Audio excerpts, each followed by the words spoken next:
coastal sands bleached with bones, and stream beds filled with gold.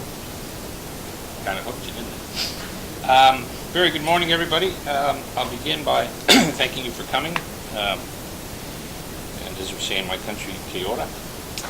I'd like to welcome you to the very first inaugural reading of what I hope will become regarded as a classic of Kiwi historical fiction.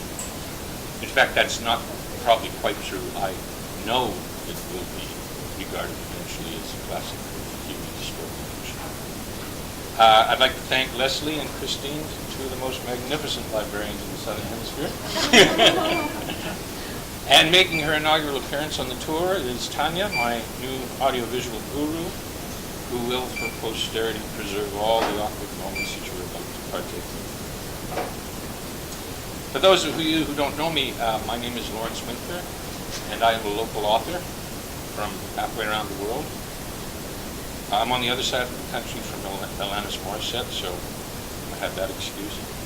My wife is from the other of the two best countries in the world, and my accent should have already filled you with dread, gloom, and foreboding, because what you might ask is this Canadian guy standing in front of you, trying to pretend that he can present a classic historical fiction novel in New Zealand. So it's probably a criminal offense of globalization, the worst kind of cultural appropriation, but my first task here is to convince you of my legitimacy and my provenance, and so I will do that. About 35 years ago, I set off to hitchhike around the world, and my brother came to me at the time and he said that under no circumstances should I marry a New Zealand girl. And I asked him why, and he said because he couldn't afford the postage and he couldn't afford the airfare. So 3 years later, at 3 o'clock in the morning in the airport in Cairo, when I met her, I forgot all about the postage. And we started to travel together, and things got very interesting very fast. And didn't my little maple syrup world melt into pokey ice cream and pineapple lumps and smoked cow eye and baked fritters, all the rest of the southern hoo-ha. One of the places we traveled was Texas, and we arrived at a motel about midnight one night. And the receptionist behind the counter had trouble with my wife's accent, but she said, anyway, she said, "Honey, welcome to the Deep South." My wife said, "Honey, this ain't the Deep South." So when I first came to New Zealand, I got a job at Rotorua, and as usual, we hitchhiked, much to the horror of the family physician that was waiting for me at THC in Rotorua, because we were late. But at one particular turnoff, when my wife-to-be stopped throwing stones at all the cars, and we got a lift with a van full of young Maori boys, she got in the back, and I got in the passenger seat. And you have to use your imagination on this one, but I was very young, and I was tan, and I had a big afro and an earring. And I looked over, and the driver was very tan and had a big afro and a big earring. And he looked at me and glared at me and taking all the turns. And finally he leaned over and he said, "What island you from, bro?" And I said, "Vancouver." He said, "Vancouver? I don't know that one." So about a decade ago, we bought a batch over a beach near here, and we kept coming down every winter of ours and flying back every one of yours.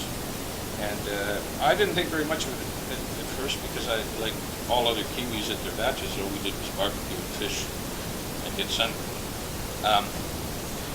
And then, and I wrote some natural history books about other places, but about 3.5 years ago I got some bad news. And the good news was that the bad news wasn't as bad news as I first thought it was going to be. And the good news also was that bad news has a tendency of focusing the mind.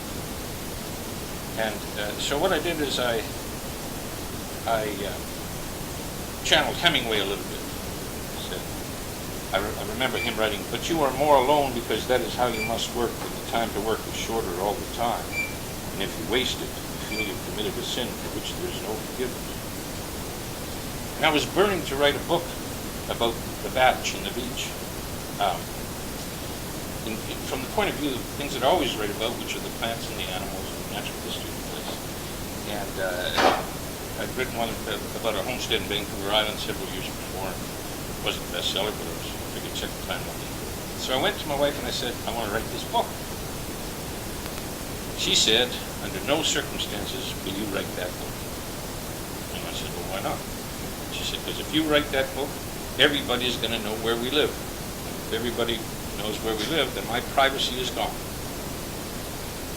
And I thought, well, that's not really fair, but there you go. So I said, "Well, what can I write?" She said, "You can write a fictional account of the beach in the village."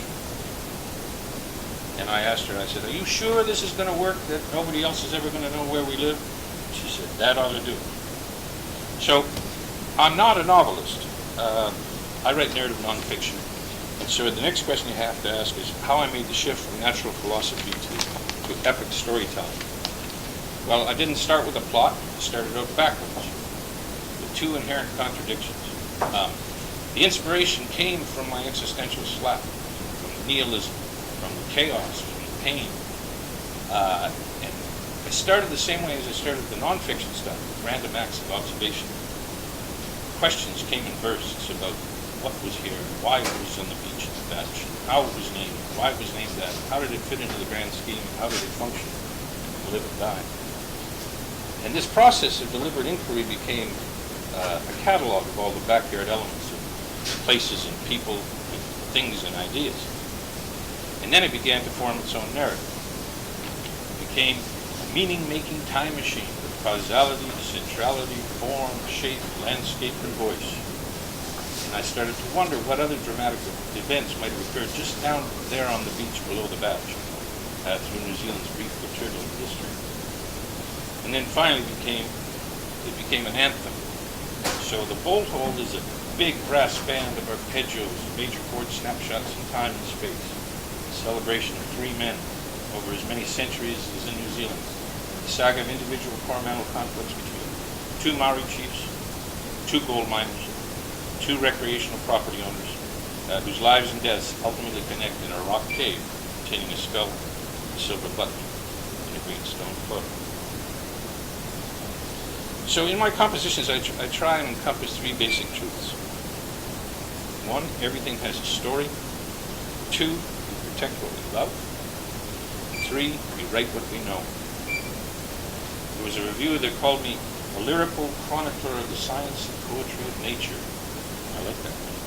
But another publisher told me that my writing was way too gentle, and I told him I didn't know anything. And if you read this book, you would definitely not agree with that. So before I read you the excerpt, I'm going to go through very briefly the places, the people, the things, and the ideas that I've tried to encapsulate in this historical fiction. The first place is obviously the bolt hole. In the dictionary, it's British, defined as a hole or a burrow by which a rabbit or other wild animal can escape, a place where a person can escape and hide. Let me tell you what a bolt hole is not. Recently, in modern Kiwi vernacular, bolt hole has come to mean something very pernicious, very pejorative. When Jacinda Ardern talks about Russian oligarch billionaires who come down here and use New Zealand as a tax haven, that's the recent definition of bolt hole. And Eleanor Catton, in a new book, Burnham Wood, describes American multi-billionaires who come down here and fight some apocalyptic war with local Kiwis, of course, they lose. And I think it was based on Peter Thiel, who used to be the CEO of PayPal, and then he worked for the Trump campaign, and then he bought a huge property overlooking Lake Wanaka. And that's not a bolt hole. That's a landing. So what's my bolt hole? My bolt hole is a stream in Coromandel. It's not just a stream of water, it's a stream of consciousness. My bolt hole is a refuge, a shelter, protection, a asylum, a sanctuary, a place of safety, a safe haven, a sanctum, a retreat, a hiding place, a hideaway, a hideout. It's the mortal dividing line between running from contamination and searching for redemption. Or as I say in the book, maybe it was the other way around. Only men need bolt holes. Women need networks. Every man has a bolt hole. It's a shed or something else. The novel's full of other places. Blackjack Hill and the beaches, hotels and bars, rise, cause, gum diggings, gold towns and mines, batteries and roads, mud, metal, and tar. So the second element in the book are people. And my principal characters are very powerful people. I write about 3 eras in New Zealand history. The Maori era, the mining era, the modern era. And the protagonist in each one of these eras has got more in common with other protagonists from the other eras than he does with anybody else. And so Tama is a Ngāti Rangatira. He's a young warrior. And one day he looks out, he's at the Apito Pond, one day he looks out, and over the ridge line is covered in a pui. And they're coming down to say hello. And among them is Arawa, who's his arch enemy, who's the chief of the pui, and his son Ukiki, which means one ear. That's the tension and the conflict that will develop between those two men in the Maori subplot. In the mining subplot, there's a gold mining tributor named Billy Green who comes from South Island and he takes over a gold mine on the other side of the Blackjack. He has a run-in with a fellow named One-Eyed Jack. That ends in the Brian Boru Hotel several years later. And then finally, this is a fictional work, just remember that. There's some Canadian physician who buys a property buys a batch on a beach near here, who has as a neighbor an Auckland property developer who flies in his Black Robinson helicopter plane, Wagner. His name is Francis Nestor Dunham. There's all kinds of wonderful things that happen in that part of the story. There are things in this book. There's a Maori skull and a greenstone mare, a British naval captain's silver tunic button, tefa-tefas, tattoos, horses and helicopters, box carts, motorcycles, Remuera tractors, pipe tobacco and sky grog, corn root and kumara and coral pies, honeybees and cicadas, mosquitoes, weathers, and stick insects, songs and poems. And then finally there are the ideas, and this is what holds the book together. This is the glue. And then I channeled Hemingway again, because he said, from things that have happened and from things as they exist and from all things that you know and all those you cannot know, you make something through your invention that is not a representation but a whole new thing, truer than anything true and alive, and you make it alive. And if you make it well enough, you give it immortality. That is why you write. No other reason that you know of. So when I write on 3 levels. I write on the lyrical level, I write on a factual level, and then I write on an existential or metaphysical or philosophical level. And that's where all the juicy part is lived. So for purposes of what I'm just going to read you now, which is an excerpt from the modern era, because I'd be a fool to read you anything from the Maori or the mining subplot, I'm going to keep it lyrical. I'm going to take an extract that has nothing to do with the entire plot of the book because I'm giving you too many clues in order to buy the book. The extract is about a place that's near and dear to you. It's a place near here. It's a place that brought total horror and abhorrence to Dr. Sababa when he first ran it. It's a story of the 309 road. So sit back. This will take a few minutes, but I think you'll enjoy it. It had been one of those perfectly crystalline summer mornings when Jane left him for a few days to take care of a family concern.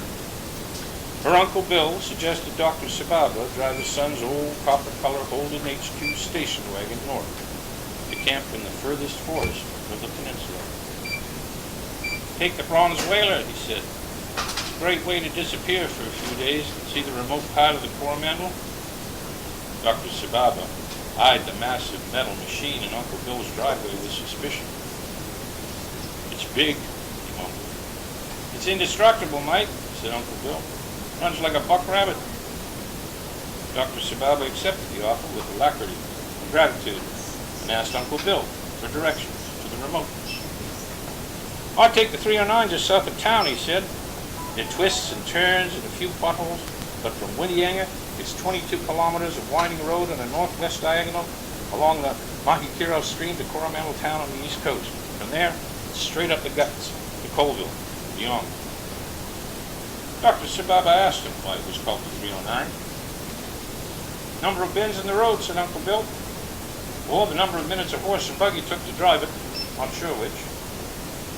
The good doctor threw his sleeping bag and a tent in the back of the bronze whaler and carefully navigated out of Uncle Bill's gravel driveway. The old man waved from the deck, anxious to see him off on his adventure. Dr. Sababa stopped at the Whitianga supermarket and filled up the back seat with 2 boxes of tin food. The only eating utensil he would need was a Swiss Army knife. The whaler roared into the bucolic pasture land on the SH-25 south of Whitianga until it reached the turnoff, the 309. Gorse and scrub and native bush began to fill in Dr. Sababa's peripheral vision, but the tarmac continued smooth and deceptive for the first 2 kilometers before turning into dust and stones at the quarry. The whaler blew past tree ferns and building blocks of rainbow-colored beehives, and the black squiggles on a yellow traffic notice warning of the 309 loops and bends would form the next 10 kilometers. Another sign, red and lime green, spoke of local artisanal activity further down the road. 309 Honey, 3 kilometers. The tires of the Holden gripped the gravel uneasily, fishtailing on the curves and overcorrecting on the few straightaways. The gullies on the edges of the road grew deep and wide. Vehicles passing from the other direction raised clouds of fine dust that lasted only as long as it took to reach the next one. Dr. Sababa was experiencing his first solo flight in hostile airspace. New Zealanders consider driving as just another extreme sport. With classic all-black elan and strategic intent, every car is an obstacle to scoring another goal. Every road is a slalom course, and every giveaway sign a mere suggestion. There is no blind corner too hidden, no passing interval too short, and no single lane bridge too long, not to be taken at full speed and volume.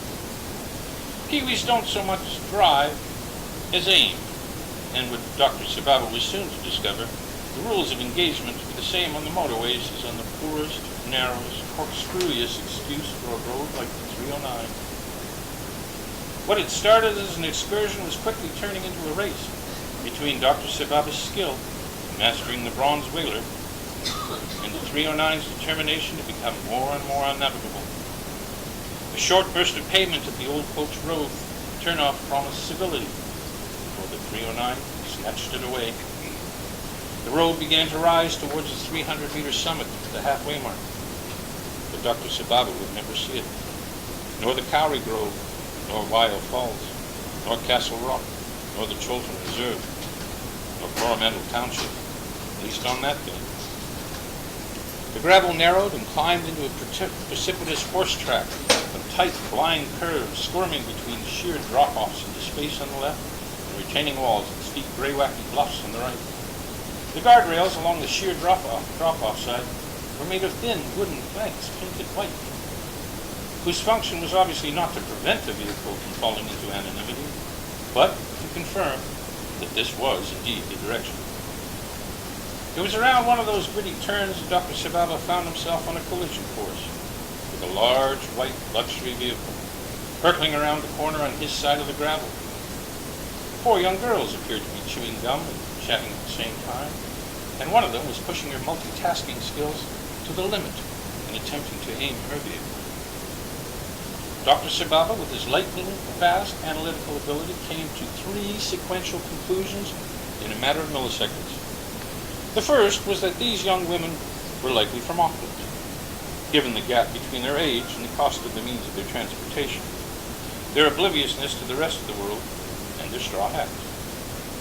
The second was that if he could just nudge the bronze whaler ever so slightly to the left, he might be able to demonstrate his chivalry and avert a collision, thus saving the day for its participants. The third thing that Dr. Sababa realized, having resolved the first 2, was that his chivalrous intent had been ever so slightly miscalculated, resulting in an attempt by the side of the massive metal machine on the left to leave the rest of the encounter, slowly, but ever so irreversibly. The whaler began a slow crocodilian death roll off the left edge of the 309 and over the bank with the sheer drop-off into space. It could have been a ballet if there hadn't been so much metal to play. Not only the steel of the whaler was in the air, but at a precise rotational angle.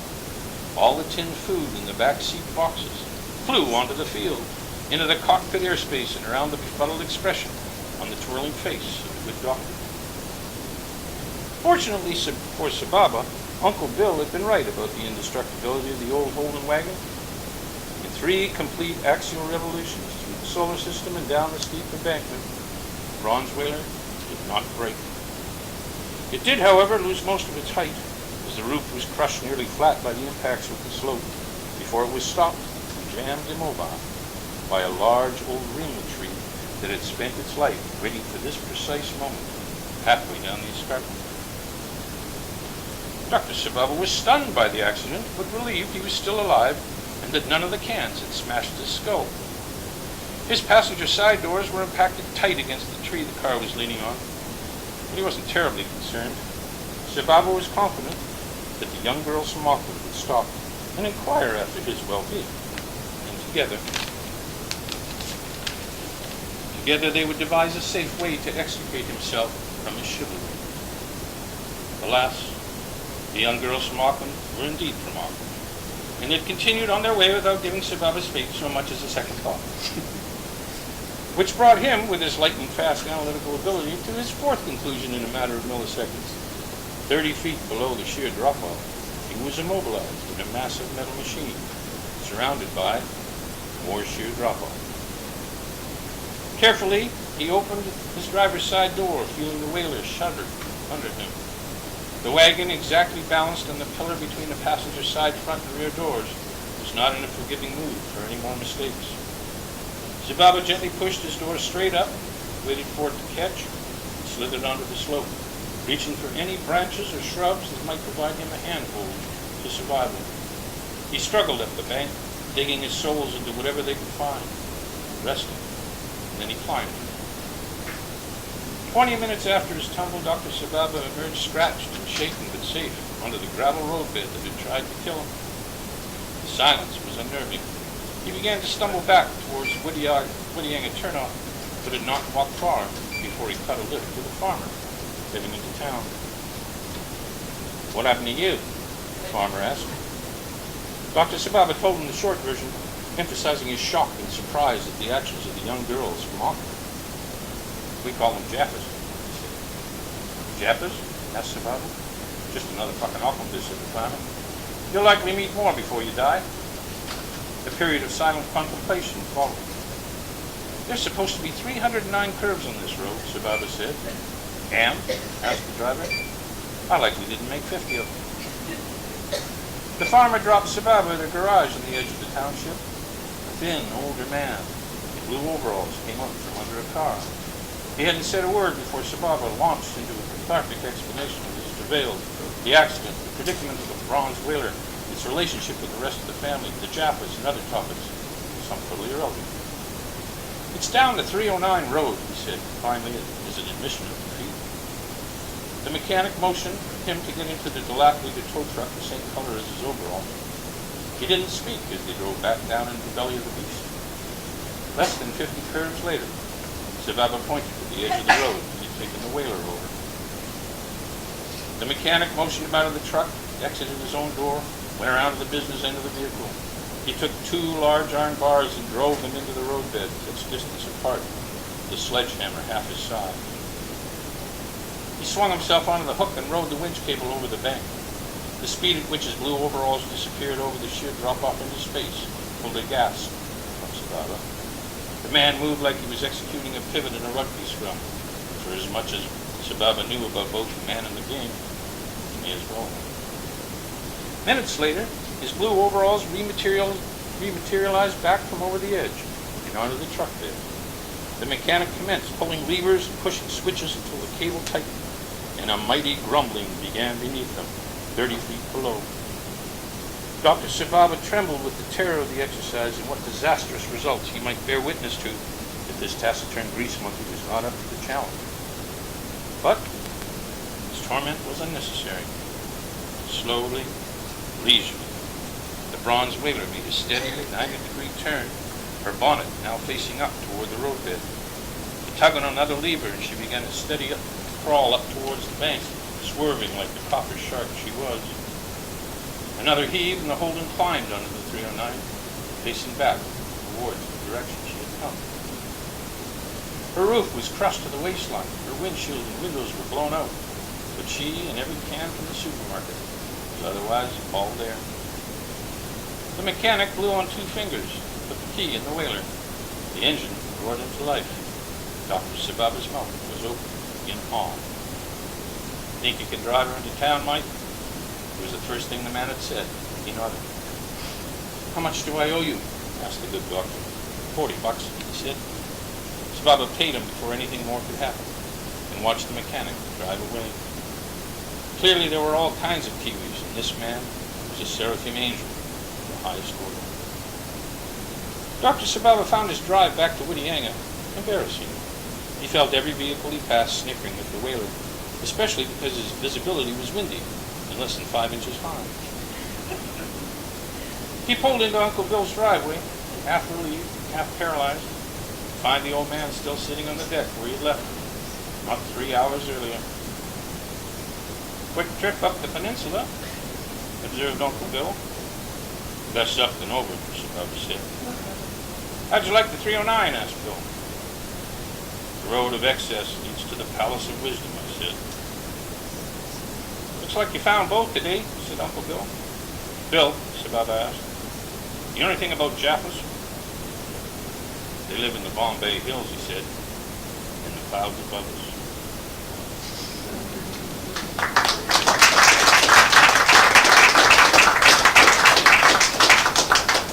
That excerpt has nothing to do with this book. But I think the quality of writing carries it through. You remember I said I got 2 things backwards when I started writing this thing? So what was the second one? Some literary works are a journey towards paradise, but I actually started there and worked backwards. So the only direction from delight was disorder. Almost everything that's given me pleasure in my poesy over the last decade is now endangered or threatened in some way. The moorporks, the mussels, the kiwis, the dunes, the dotterels. The developers cut down the trees and named the streets after them. Bold Hole is a cautionary tale in a minor key, Paradise Lost Redux. It contains what the Japanese call mono no eware, the bittersweet pathos of life. For now, at least, the Bold Hole is self-published, mainly because the publisher's idea about taking a fair share of an author's work is the same as a shark's version of taking a fair share of a surfer. You can get e-books on Amazon or on Paper Plus. You can get print copies on Amazon, which have to pay Trans-Pacific costs, or you can get it now on Real NZ Books for Nelson. They'll send it to you. They charge $35. And I have 10 that I brought from Canada today. So if you have cash, because that's all I've got, and all I can take, you can have one, and I'll sign it for you for the same price.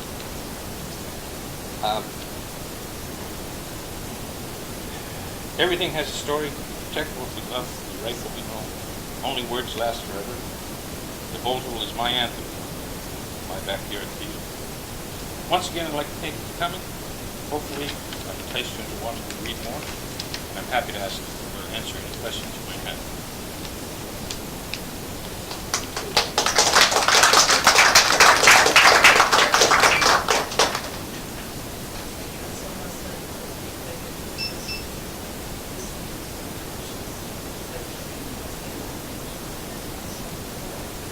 Thank you very much.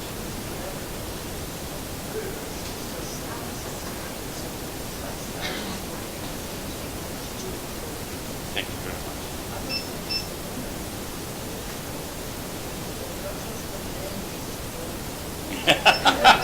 I knew this was coming.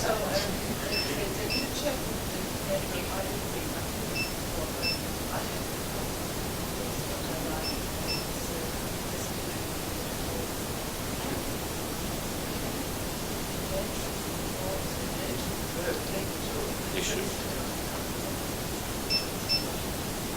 My pleasure. Very eloquent. Thank you.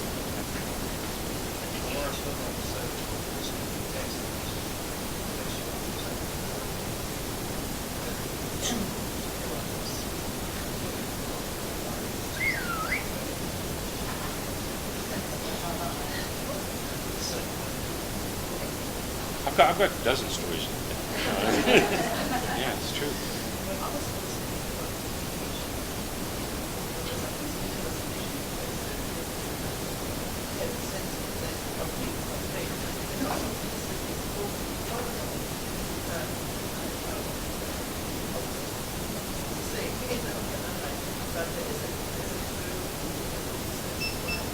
There is, I mean, survival is kind of a byproduct of graphic science. If you make it, you know. That's great. All right, folks. Well, thank you for coming. You want to? Oh, thank you again for the best librarians in the Southern Hemisphere.